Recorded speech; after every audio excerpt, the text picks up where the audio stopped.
What's up, y'all? Alvin here, and today we're going to tie my flip-flop popper, which from here on out will be known as the Dedeaux Popper. All right, let's get into it. I tell the good jokes.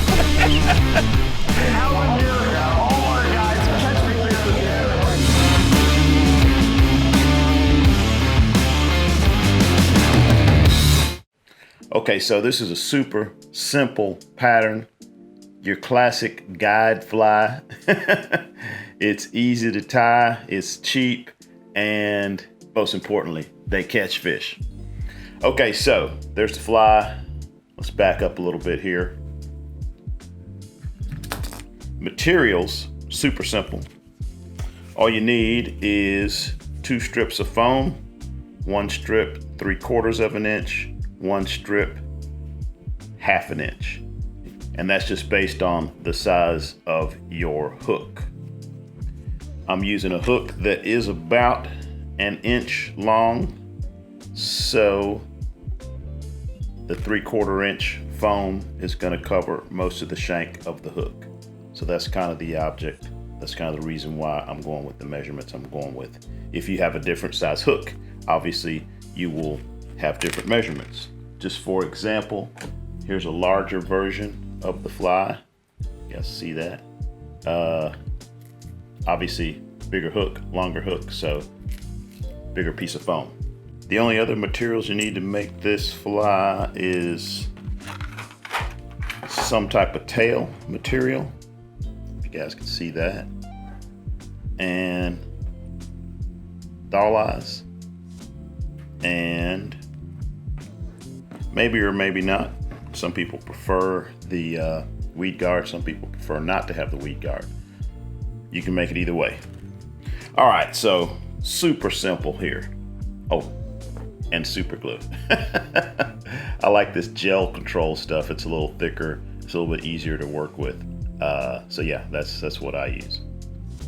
You can use whatever super glue you got as long as it's waterproof.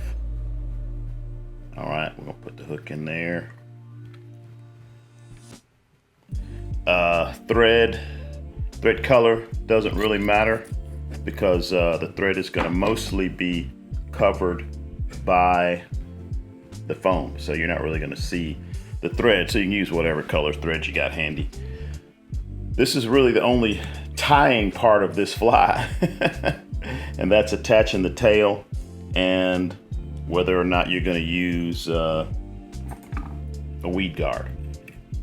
So got the thread on there. There's my tail. Just gonna go ahead and wrap that down. Actually, even though it's just gonna be coming out the back of the foam, I usually do start the tail up near the eye of the hook. That just gives it a little bit more of a base to glue that foam to.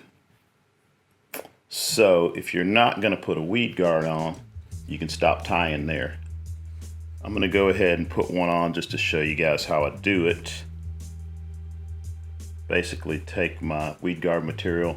You know, hard mono works well. I believe this is actually 60-pound saltwater tippet, but you can get like a hard mason that's gonna be a thicker diameter. So you may want to go with only 20-pound, 30-pound on that.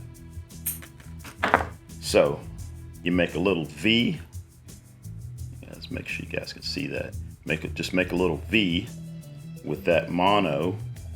And then I'm going to put it right behind the eye of the hook and then just kind of lash it down. So I'll do a few wraps just kind of right over it.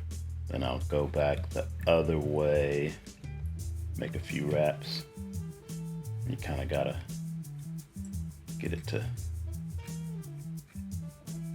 whatever it takes to attach it to the hook. And once again, this is not that critical because it's gonna be all covered in foam and glue.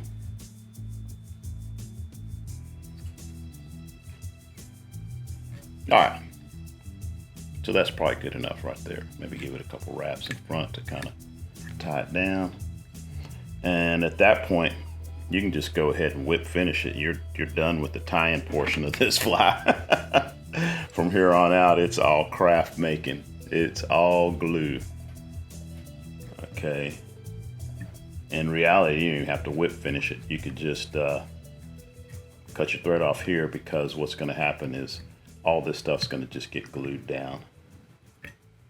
Okay.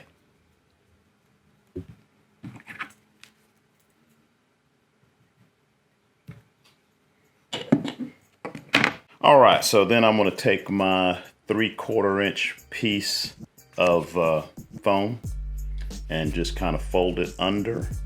And I'm thinking, let's see, let's do just a quick measurement on this fly I've already done. So the height of that fly, yeah, it's about 3/4 of an inch. So you get your 3/4 inch foam and fold it, so you end up with a piece that's about 3/4 of an inch. Does that make sense? So 3/4 of an inch high is how tall the fly is going to be. So yeah, and just kind of, I'll go ahead and stick it on there, just kind of pre-fit it. So you're looking at something like that.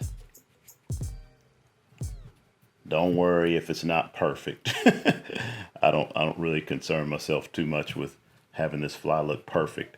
If I wasn't explaining, I'd already be done with this. And that's one of the beauties of this thing. You can really crank these out.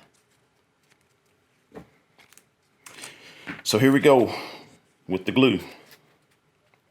I just put a little bit of super glue on the inside of the little crease. Spread it out. Maybe a little bit on both sides, maybe a little bit.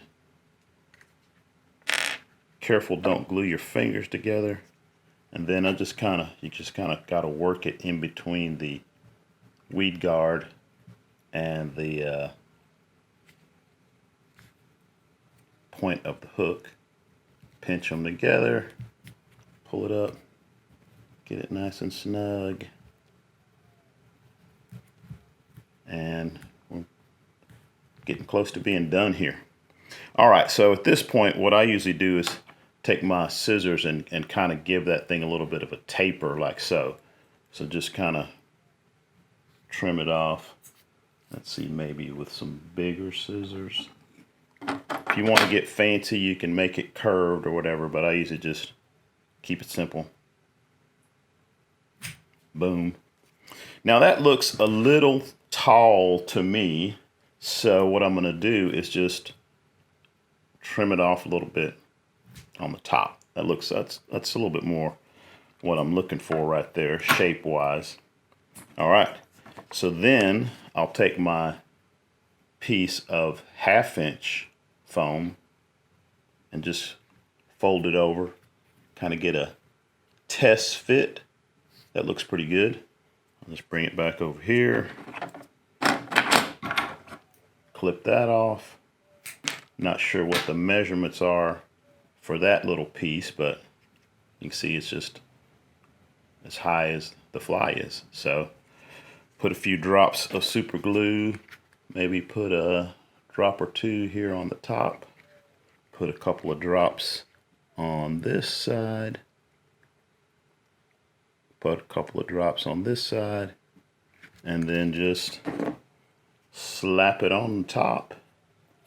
I usually try to line up the two pieces of foam, but some people I've seen have had the top piece of foam kind of extend out past the front of the bottom piece of the foam, and it gives you sort of more of a cup. And that's one of the nice things about this fly, is that it's not a huge popper, but it will move a lot of water. So you can cast them on a little bit lighter rod and it'll make just as much noise as a big popper. Part of the reason for that, I believe, and you can use whatever you want for the tail. I do prefer the rabbit strip tail because it soaks up water and it'll make that fly sort of ride tail down. So when you jerk it, it really makes a big pop. Okay, so only thing left is the eyeballs. So that's super easy. I usually just put a drop kind of down near the front corner of that thing, like so. And just put that eyeball down so that it's kind of flush with both the bottom of the fly and the front of the fly. This fly, that's another nice thing about it, is it rides hook point down. I mean, it doesn't tend to want to lay over to one side or the other, but I think that putting that eye on there will help it even more to stay upright, because that eye has some flotation. The other advantage of the eye is it does add a little bit of a rattle to the fly. Let's see, we get this other one on and you can hear it. So that's it. It's done. Only thing I got to do now is clip my weed guard off. And I usually clip them so that the fly will stand up on its own if you sit it down on the weed guard, kind of like that.